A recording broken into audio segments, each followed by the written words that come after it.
You can panic or you can stay positive. It's your choice. You can actually do both. That's what we specialize in. Welcome to the Wish I'd Known Then podcast. I'm Sarah Rosette. And I'm Jamie Albright. And y'all, it's our 300th episode. Woo, if we had sound effects, we'd have a clap and a streamer pop sound and all that.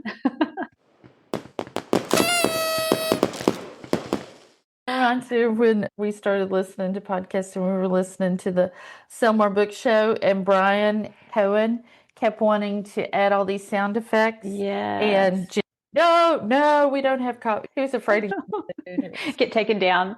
Yeah, we've never gone down that route. I do have some that I can put in editing. So I'll see what I can find in editing. So there may be more sounds in here. We'll see, when this actually goes out. That's just what we need. Yeah.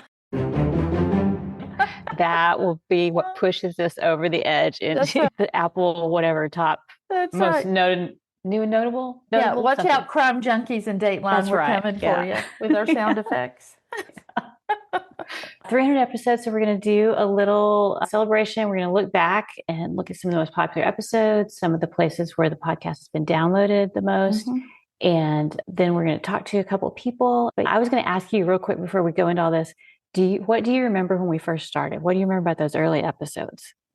I don't know. I did them in my bedroom, and I don't know why, because I have an office. But yeah, it was in there. It was dark, and I guess I felt like I needed to be in a more enclosed space in our bedroom. Yeah, our bedroom was more enclosed. My office it's in a room, but it's a pass-through room, and I don't know. I also remember thinking, is anyone going to ever listen to this? Or we just like talking into the void? But I was excited. I was really excited to do it. I was too, because we had talked about doing it for so long. Yeah.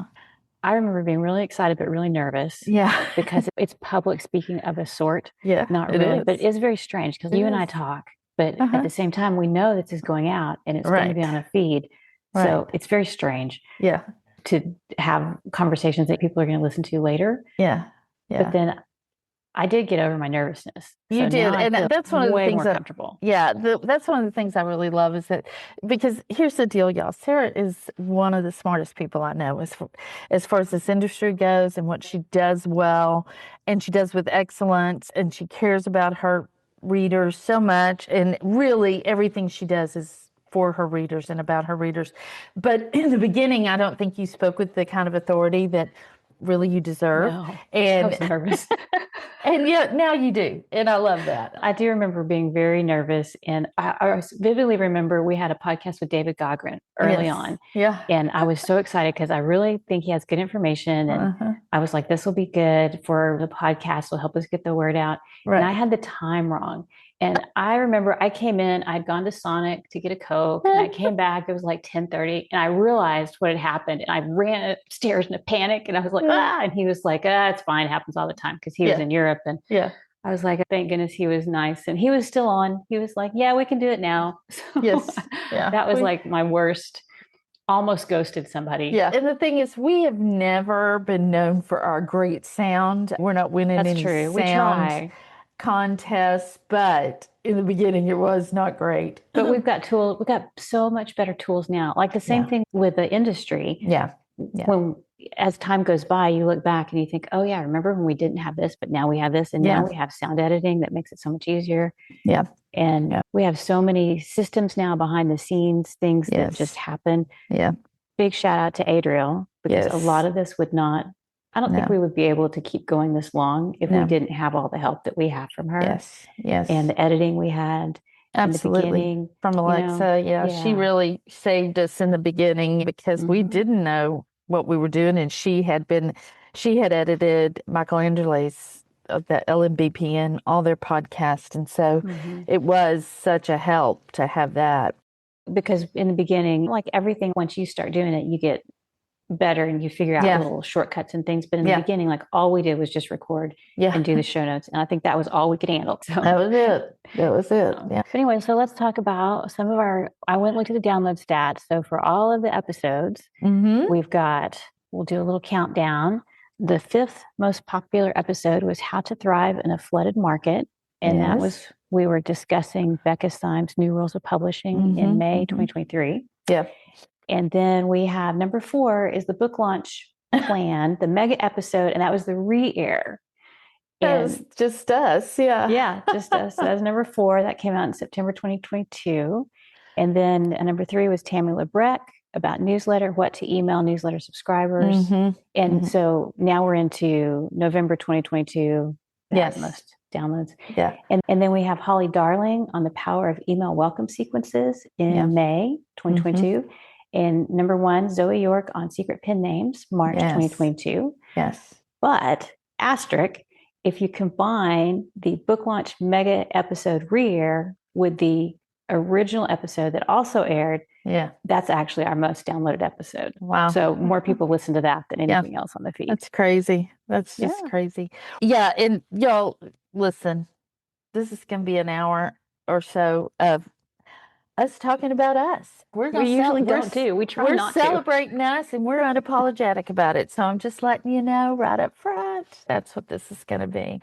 Yeah, I thought those were great episodes myself. I got a lot out of it. I think that there's a theme here, the email thing, the launch thing, how to thrive in a flooded market. Like we're all just searching for ways to be visible and to reach readers. And I was not at all surprised to see these are the most downloaded, partly because some of them have been on the feed the longest, but just the topics are things that are evergreen that people want to know about. Yeah. Like the question of what do I email my readers? That's everybody. And you need fresh ideas sometimes. Sometimes going back and listening to something again, you pick up something that you didn't get the first time. And then let's see, we were also going to look at we have stats, the podcast app we use gives us stats on the apps that people use in the countries, but we think the most interesting thing is the most downloaded cities. Yeah. So number 1 is Sydney. Y'all. We love you, Sydney. Thank you. We love you. Number 2 is Dallas. Number 3 is Seattle. And number 4 is Melbourne. That is crazy because if you look at the cities, Australia we get 4% of our listeners. Countries. If you look at the countries, Australia we get 4, that's number 4. We get 4% of our downloads from them. They are consistent and we love them. Thank you so much. Yeah, it is really fun to go in and look at, there's a map. You can see where everybody's downloaded and it has been downloaded all over the world, which is crazy to think of. That's crazy too. Yeah, to think that we're being heard all over the place. Yeah. And then we had a little bit different stats on Spotify. Spotify stats are included in those other ones, but this is like a little piece of the pie. And it was interesting because the number 1 episode on Spotify is Melanie Harlow, Lessons Learned on the Way to Becoming a One-Click Author. Another not surprising thing. And then Angel Lawson is number 2 on that episode on learning to use tropes and universal fantasies. And then again, learning how to thrive in the flooded market. So so those are just some really good, solid episodes. I'll put links to those in the show notes. So if anybody wants to go back and listen to those, there'll be links for that. There and there. Yeah. And just again, toot, because we're tooting our own horn. We have over 500,000 downloads and 318 episodes when you look at regular episodes, supporter episodes, and highlight episodes. And then on Spotify, we have nearly 2,000 followers. From 2 little girls from Texas, that's a big deal for us. And we're just super grateful. Super grateful. Yeah, we really are. I think the best thing about the podcast has been seeing you every week and just chatting and catching up. Absolutely. And meeting new people and talking about books and publishing and just all the connections we have in the writing community with the vendors. It's just like one of the things that I like the best about my job. Yeah, exactly. And I would add to that and say, just anytime we're out anywhere and we get to meet listeners, that's just been amazing. And I've told this story before, but I'll tell it again because we're telling stories. After Joni died and I decided to go to Author Nation, literally she died October 1st. I think Author Nation was at the beginning of November, and I decided the day before Author Nation started that I was going to go. I called Craig and I said, or Miss Jim said, do you have any tickets available? He said, yes. I got a ticket and I bought a flight the day before and I went because I just needed to be around my friends and the people that came up to me weeping over what had happened to me and my sister. You'll just never know how much that meant to me and how much that touched me and how supported I felt. And yeah, not just that, but just anytime anybody tells us that they listen, that they love the podcast and they've gotten value from it is always just such a treat. And we appreciate it so much. Just makes our day. It does. All right. So to continue this kind of theme of the podcast and looking back and looking forward, we talked to Parker Finch about her writing career and how it's changed over time and what she sees coming. And a lot of what we talked to her about was knowing her readers and writing for her readers and figuring out exactly how to write what makes her happy and also makes her readers happy. Yeah. I love that. It was a great interview and we should get on with it because you're going to love it too. Today, we are really excited to talk to Parker Finch. Hi, Parker. How are you? I'm great. How are you, Sarah? We are good. We're so glad to have you. We're so happy you're here. Yeah. I'm excited to be here. I have been listening to your podcast since episode 1. Oh my gosh. Oh my goodness. Wow. Probably like our longest We've come listener. a long way, baby. Yeah. You really have. I think I've listened to, I will have to say, not 300 episodes because I don't think you've aired the 300th yet. No, not yet. But I think I've probably listened to at least 290 of them. I'm a little behind right now, but it's been amazing. Thank you. Yeah. We have loved doing it. But yeah, we want to get into how the podcast has impacted your writing and what some of your takeaways from it. But first, let me read your bio so people will know a little bit more about you. Parker Finch writes sports rom-coms about characters who make terrible decisions that lead to great kisses, chemistry that won't stay in its lane, and heaps of emergency swoon. If you're into fake dating with real feelings, enemies to lover banter that bites, and stories that grab you by the messy little heartstrings, you're her people. I love it. When she's not writing, Parker, who also answers to Shannon, she lives in sunny Denver, Colorado. Shannon spends her time talking craft, business, and publishing realities with other authors, moderating daily conversations in the author conference room on Clubhouse. And she occasionally takes screen breaks to walk in the Colorado mountains and maintains a healthy respect for a few writing superstitions like never publish under a ladder. I've never done it, I swear. Smart. Good to be cautious on things like that. Exactly. And if you don't know or haven't picked it up by now, that Shannon and I know each other. Well, we know each other from the 20 Books 50K conference. That's where we met first, right? Yes. And then we saw each other at Inkers Con. Yes. But that's where I met Sarah. But really, it's the Clubhouse room where we hang out the most. So yeah, we're there every day. Yeah, it's crazy. And Sarah, sorry to make you read that whole sentence. It's so awkward because there's so much the author conference room on Clubhouse. But it's been an amazing space for me. I would say like some of my touchstones through the whole crazy COVID pandemic were your podcast and that room. Like that kind of kept me going. Absolutely. Yeah. Tell us how your author business has changed in the last few years. Oh my gosh, that's such a huge question for me personally, because like you, I've gone through some personal loss. I've been dealing with aging parents and everything that comes along with that. So my business has changed tons. It slowed down to the almost non-existent business for a while, but it's getting back on track. But beyond that, because that's its own little mess, I would say that I'm going from trying to shift from being more reactive to being more intentional about things, integrating craft and marketing and reader experience instead of having them in their own silos. Right. So I just feel like we're moving into a phase where you really have to be thinking about reader experience before you think about even writing your next book, or I just feel like that's everything right now. So I'm trying to, and especially because I have been going through all of this personal stuff as well, just designing my whole life and career around sustainability, long-term sustainability, instead of short-term little marketing wins or distractions. Fads sometimes. Yes, exactly. Yeah, that's a great answer. Yeah. Yeah, because we do have things that kind of sweep through the community, and everybody is all on some bandwagon, and it makes sense to check it out and see if it works for you. But then to always keep in mind what your goals are, that's hard to do. Mm-hmm. It sounds like that you're trying to keep your focus where it needs to be, and maybe take things in as they come and maybe not. Yes. Yeah. And who your readers are. Sarah's such a great example of that, because her readers are mystery readers. They're older. All of our readers are older because they have more time. They have more time and money. But things that would work for us don't work for Sarah's readers because they're just not interested in stuff like that. But then again, things that work for Sarah's readers are harder for our readers because Sarah's readers have taken to like Kickstarter and direct sales and things like that, which you would think may not happen, but ours don't, because they have other places they can get, easier places they can get their books and stuff. And so, yeah, it's just, you have to know that about your readers. Absolutely. Yeah. Genre is so key in thinking about everything. Yeah. What's one wish I'd known then moment from your own writing life that you'd like to share?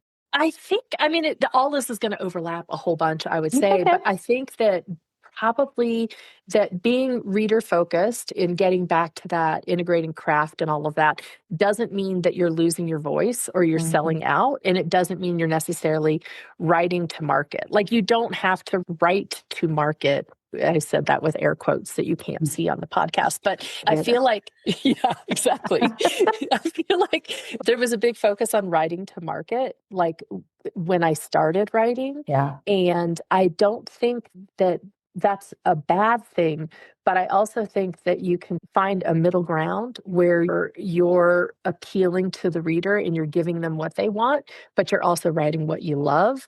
And so I think finding that is, and this is going to get into what episode or what parts of the podcast really impacted me. And it's the Melanie Harlow interview is the one that I would focus on of the 295 I've listened to. There are so many, but I think that Melanie's interview was amazing. And it really spoke to me at a time where I needed to hear that. And that is just find what you love to write as opposed to forcing yourself to write something because it's on trend.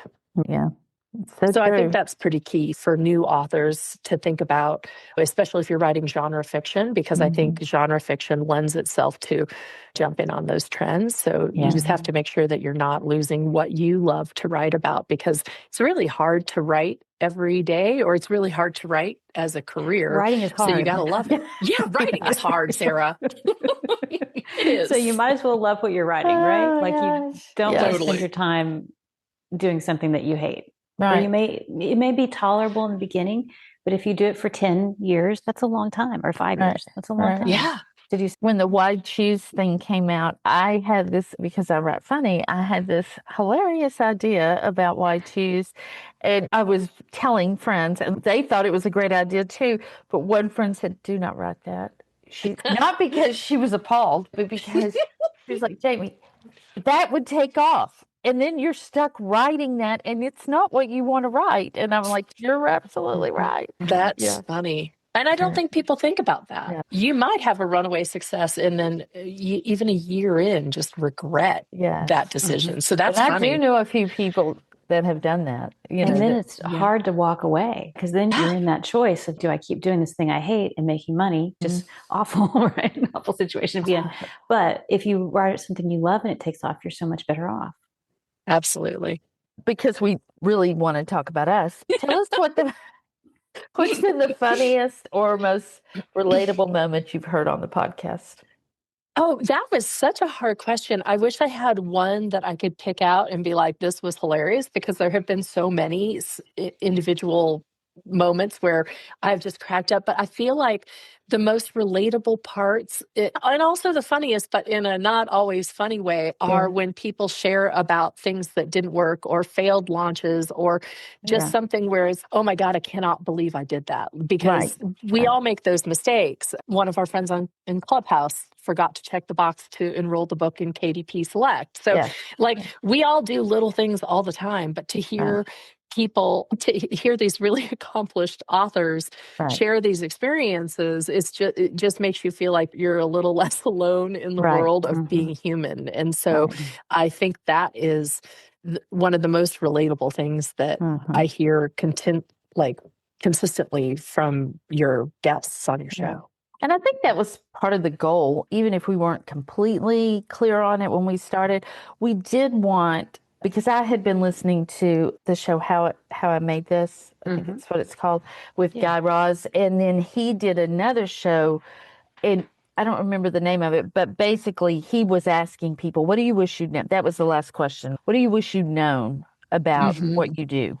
And that's where the idea of the name came from, because we knew those were the sort of questions we wanted to ask, because we all do those things. And if we can help somebody else not make that mistake or not correct incorrect thinking before it happens, then that's really what we wanted to do with the podcast. I love that. And I think it keeps me coming back week after week too. Yeah. Do you remember the 6-Figure Author podcast? Yeah. I love that one too. One of the hosts always had a question he would ask people. I can't remember how it was worded, but it was basically about mistakes. And I remember every time I would listen to that, I would think, oh, I want to pay attention to this. And I think that's how we interwove it into our questions, because I thought that's something that people don't talk about their mistakes. But if you frame it as lessons learned, and this is what I learned from it, it's not quite as painful, and it's very helpful. The time I really screwed up. We all do it. You mentioned Melanie's interview. Do you have a guest interview that surprised you or changed how you think about things? Or would you say that Melanie Harlow's interview is the one that stands out the most? Melanie Harlow's interview on a personal level really spoke to me at the time too, I think, and I haven't even touched on really there were two things that she said in that interview that really did it for me. And the first one was finding the overlap between what readers love to read and what you love to write, because that little Venn diagram sweet spot is where you want to live if you can help yourself to be there, but also baking the marketing into your story before you begin to write it. I think, Jamie, you're really good at that, because you've talked about how you'll work on your book description, your blurb before you write the book, unless I'm making that up right now. I do. I don't write it down, but I do know. Yeah. You have it in your head. I had it in my head. Yeah. I started writing as a pantser. And while that appealed, and I still am slightly a discovery writer, I'm working more from plot now, because I feel like I just will have the goalposts. Like I'll have, like, obviously the HEA and writing romance is what you're writing to. But before then, there's also the meet cute, and there's several things, the touchstones of the dark night of the soul and all that stuff. If I know those things, and then I have an idea of what trope I want to write and all of the little tiny things that Melanie was talking about, it just gives you something to anchor your book in, and it makes it a lot easier to develop your ad copy or your book descriptions on the other side of having written the book. So that's huge. And we've actually heard that from several of our very successful guests. Theodore Taylor, of course, does that. There are a lot of other authors that really think about that before they write the book and as they're writing the book. But I never thought about that as a beginning author. I just wrote, the story needed to get out, and I just wrote it. So that was a huge reframe. And then the other guests that you've had on a few times, who, of course, everybody's going to have to take a drink now, but Becca Syme and Strengths, like, exactly. We've all got our water. I feel like Becca and her whole group of coaches have had such a huge impact on me understanding myself as an author and working from my strengths instead of trying to improve my weaknesses, and also understanding why I'm doing certain things. And I feel like she's really had a really huge impact on me as well. Absolutely. And we should say that this podcast would not be at probably its 300th episode if it wasn't for Becca, because when we went to her before we even recorded with the idea, And she liked the idea, but then she was like, you kind of have to have a hook. You have to have something. And we gave her the name, which I think, what was it? The Indie Author Podcast or something? It was something very generic. Maybe rethink that, is what she said. She's like, you want something a little more catchy. She's so polite. Had it not been for her. And then, of course, she was our first guest. She brought her audience to us. It was really, she was very gracious with her advice and with her support of us. So, we really appreciate her. Yeah. And I do feel like she has turned on a light in a dark room. Things I've learned about strengths and about myself and my personality have been so helpful, not just in writing, but also in normal interactions with family and things like that, that I had no idea about. It's so true. She's done so much for the author community. It's just very, very cool. Yeah, it is. How do you balance the advice you hear on podcasts with your own unique writing style and business goals? Oh my goodness. I feel like I touched on it a little bit earlier, but I think it's filtering everything through what readers want. Yeah. First of all, and that's like a new way of thinking, which it seems like such a basic thing, but I think it's really important. And to treat advice as input and not as instruction, so that you can see in this crazy business, there's 50 million ways to do it. And everybody has their own path to success. And what works for one person isn't necessarily going to work for another person. So I think it's picking and choosing what's effective and sustainable for you as an author in your own life, because some people have found huge success on TikTok and making reels and doing social media.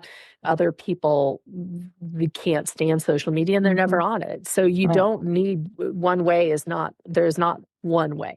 There's not. There are best practices. If you are listening to podcasts or like in our clubhouse room, because it can be hard in there too, because there are a lot of really smart people saying a lot of really good things, but those things may not be for you. But if you're hearing the same things in different places within the community, then those generally are best practices. You might need to think, newsletter's not a bad idea, or focusing my ad spend in one place, or my attention as far as social media in one place, or not at all. But there are best practices, but it is really a very individual thing for each person. And it changes with the time. I mean, it changed. What worked for you last year or 2 years ago, or in my case, 4 years ago, isn't going to work right now, because you're different, the market's different, things like that. So you have to be flexible too. Absolutely. I not to get back to strengths and talk about Becca for the rest of our time together, but I'm a number one strategic. And so I'm constantly silver bullet seeking and trying to find the best way for everything. And there is no best way and there is no right way. And I have to check myself with that a lot, and just know that if you're trying to be consistent and you're thinking about what readers want, I feel like, I know I keep saying that, but I feel like that kind of gets you there. Speaking of change, like we were talking about how things are always changing.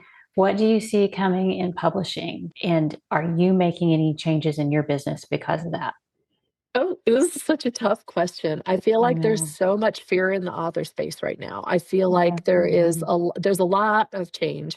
I think there's a lot of change in the world. And so having to adapt to that can be challenging for people. It's challenging for me. There are days where I just want to watch feel good TV and curl up in a blanket and drink hot cocoa or whatever. But I feel like the biggest change that I'm focusing on, because it works for me and it suits my strengths and my personality, are focusing on readers. I feel like readers need consistency and clarity, and they need the emotional payoff of what it is they're looking for from our books, whatever that is. If they want horror, make it the best horror. If they want romance, make sure you're giving them that happily ever after. And if they want mystery, make it a believable mystery that will surprise and delight them. So I feel like focusing on the reader experience is really what I'm doing to maybe to offset all of the uncertainty right now in our marketplace and what's going on, and just trying to make sure that I appear as a real person and I have a distinguishable brand, because I think that visibility is just going to be tougher and tougher with all these algorithmic changes and Facebook choosing your audience for ads. There's so many little things that challenge us that we have to adapt to. But I feel if we can give readers a strong sense of what we offer as an author and connect with them where they are, which is of course easier said than done. But I feel like that's what I'm going to be focusing on. Right. But I think what people forget is this business has always been challenging. It's always been challenging. There were things that worked and things, I think, since the big indie revolution have been stacked in our favor in a lot of ways, because we could reach readers easily. We're more nimble, we're more flexible, those sorts of things.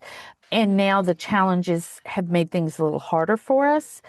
But they've always been challenging. It's never been easy to do this. The new challenges are just that. They're challenges to get over, and I'm trying to be as positive as possible, because Sarah and I, before we got on with you, were just talking about that there's so much fear right now, and we feel it too. But it's a huge disruption right now. This is the biggest disruption just in the world, I think, just with AI and everything. But with every disruption, there's opportunity. And we are perfectly set up because of our flexibility and how nimble we can be, and how we kind of have cash on hand a lot of the time because of what we do, that we can make those changes faster than other people can. And I think if we keep our eye on our own work, consider the reader experience and focus on that, then we're going to be okay. It's going to take a little while, but we can still do it. I agree completely. I was sitting down with some of my author friends in kind of a local group that I meet with, and they were comparing, like, everybody pulled up their KDP dashboard where you see the revenues made. And I think that it's like, I haven't been doing it as long as a couple of them. So that means my graph looks a lot different than theirs. But there's the heyday of e-readers and the gold rush that everybody talks about with all this like mythic reverence. But like, then things spiked really high and then it went down. And then there was COVID and things spiked because everyone was at home without anything to do except for read books and watch binge shows. So I feel like it is a cyclical thing. And right now we might be on that downslope again, but it's almost like a market correction for what we're doing. So instead of feeling like, oh, my income is lower than it was last year, this is just the downside and it's going to go up again. And I'm with you. You can panic or you can stay positive. It's your choice. You can actually do both. That's what we specialize in. Panic and then positivity. For me, one of the big things is when things started really taking off for me, 2018 into 2019, my friend Maria Lewis and I were the ones doing ads, and we were in a group of people that had never really done ads, but their names were more recognizable than ours because they had been in like the whole big book signing tour thing. They had done all the book signings. We had never done book signings. Maria and I were fortunate that we came up on this side of indie publishing, where you listen to podcasts and you learn to make money and all of those things.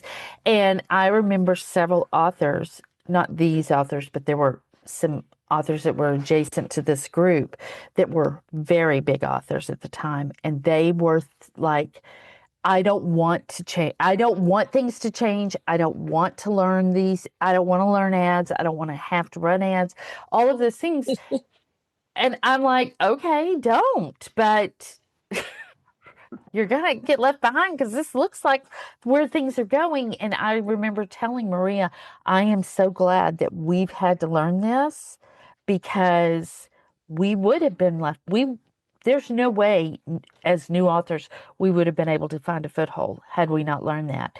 And so I think this is another one of those opportunities. And I don't want to be that old-timey author that says, I don't want to learn, get off my lawn, and I don't want to learn this. We've got to figure out a way to move forward with the way things are. We can wish they were different all we want, but reality is reality. Thank you for coming to my TED Talk. But I feel like that's why your podcast is so great. And I think that's why it's been such an important part of my author journey. And I continue to listen and to support, which, by the way, everybody should support you for your podcast. Absolutely. But I feel like it gives me incredible perspective because of exactly what you just said. It's run every idea through your own lens. It's your voice, it's your book, it's your lead reader, it's your own personal energy. But because the goal isn't to do all the things. If you hate, like that list that you just listed, it is funny because I feel like you have to pick one thing to market yourself. You have to do something. But you don't have to do everything. You just have to do what's right for you. Exactly. Yes. Exactly. Yes. I did want to ask about your pivot in your author career to your Parker Finch pen name and brand. Why did you decide to make that switch? I started out writing Jane Austen fanfic and I loved it. And I'm still obsessed with that. I feel like all of my rom-com male main characters are Mr. Darcy in one way or another. It's the same-ish, but I wanted a bigger audience. And I also wanted my own voice more. So for me, it's fairly easy. I think and I'm not saying anything, there's nothing wrong about fanfic. Like I still think about Darcy and Elizabeth stories that I could write because it's fun. But I think after a while, I was like, oh, I would like my own characters. And so I tried on some different things. I started with, and the only book I've published under Parker Finch right now is a new adult college football romance. And that didn't even speak to me quite enough. Like I didn't want to, as it turns out, I don't want to live in the angst of my early 20s. Yes. Color me Lord, crazy. no. But, So the college vibe wasn't quite working for me. So then I switched to an NFL player and professional women who actually know what they want out of life. And some people probably do in college. But anyway, so that pivot was all about finding my own author voice and what I want to write and where I want to live. And I don't think, as much as I'd love to bury my head in the sand and live in the very polite world of Jane Austen, it's not sustainable for me personally. It is a smaller audience. Yeah. It's a much They're ravenous, smaller audience. but it's still small. Yeah. So it was a financial decision and it was also an author voice decision. It's what you want to do with your time. Yeah. Because we don't have time to write all the books. Like we don't. We have millions of ideas and thoughts and stories, and I can't write them all. I'm not that fast. No. And time is precious. It's easy to forget how precious time is and what a scarce commodity it can be at times. And it's interesting that the industry is constantly changing, but we're also changing too in what we write. If you change genres, so I feel like it's a series of starting over. We're constantly there's a constant wheel at motion, and we catch this wave of the industry, and then it goes down, and then I'll try this series and see how it does, and it's just a constant rebirth. Yes, but that is what we're good at. That's what I really want this community to understand. We have been good at this from the beginning. We've been training for years for this. Yeah, exactly. But I just really feel that way. I feel really strongly that way. Mostly about other people. I don't probably feel it as strongly about myself. I just look around at people in this industry who are so great at it and so smart and they just know what works. And even when it's not working, they can figure out the next thing that works. And I'm so in awe of that. And I really feel like that hopefully our podcast showcases those people because we really want to give that to the community. See how I did that? I brought it back around like that. And I'm going to just pile on to that, Jamie Albright, because Sarah Rosette, sitting at her computer right now, you're such a shining example of that, Sarah. Like, I haven't mentioned it yet, but my favorite episodes are the Jamie and Sarah episodes or the Sarah and Jamie episodes, where it's the two of you talking about what you've learned, what you've done, done. It can be in a recap of how your year has gone, or it can be in that 5 to 10 minute intro where you're talking about what you've worked on this week. But Sarah, holy pivot. You have done Kickstarters. You were like, I think it was 2 Christmases ago, you were creating your own special editions and taking snowflake stamps and stamping the edges of your books. You try so many different things, and the letters that you're sending out now. I mean, for people who follow the podcast, Sarah, give a 2-second tell me about the letters and how that was. Sorry. Oh, it's a story told through letters mailed to people. They signed up. I had a closed cart model. Here it's open, sign up, closed cart. Then they go out for a year and they're illustrated and they have a mystery in them. And it's just a different way to tell a story. And I love experimenting with these things and trying these things. And part of it too, I think, is because I started in traditional and I would never, ever be able to do anything like that there. Right. Yeah. And so I think now I'm like, okay, let's see what we can do. We can, other people are doing this in this other industry. Maybe we can do something kind of like that. I love that you try all that. She does. It's amazing. Yeah, it really is amazing. I think because she's more quiet, she doesn't get the recognition she deserves. That's okay. I don't really want that much recognition. But you deserve it all. Jamie's right. You do so many interesting things. Yes. But this podcast gives me an outlet to talk about it and hear about other people doing things and talk with people about, what are you doing? It's been really good. And I think it's inspired me because we'll talk to people and I'll think, ooh, maybe I could do that. She does. Yeah. I'll get a message 2 days later. I think I'm going to do what he said. And I'm like, what did he say again? I don't remember. Are you sure? Sounds great though. I love that about you two also, because on the podcast, Jamie, you're constantly like, I have to sit on my hands because I'm an activator and I'm going to just go out there and launch a Kickstarter. I'm just going to jump in and do it. Where Sarah, you are like, I'm going to think about this.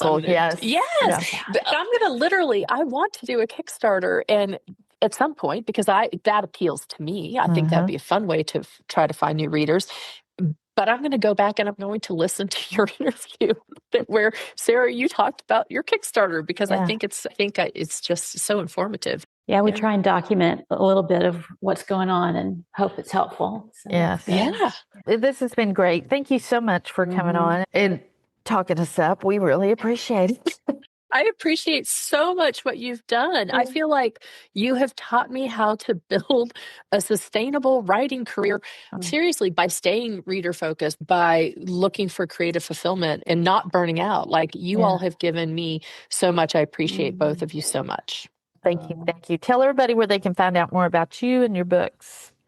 You can find me on my website, which is parkerfinch.com, and I am going to release my first book in the new series sometime at the end of February or March. So anyone who wants to pick up a funny, steamy sports rom-com, just stay tuned. There you go. There you go. Very good. Right. Congrats on 300 episodes, ladies. Thank you. We're very happy to be here. We're really happy. And we have no plans on stopping. This isn't hey, 300, we're done. Yay. Yeah. Peace out. I'm glad to hear that too. Yeah, exactly. I look forward to listening to you every week. Thank you so much. All right. Well, we will have those links at wishidknownforwriters.com. And if you want to support the podcast, you can go to that same link /support. And we will see everybody next week. Bye. Bye. Bye. Thank you, Jamie. Thank you, Sarah.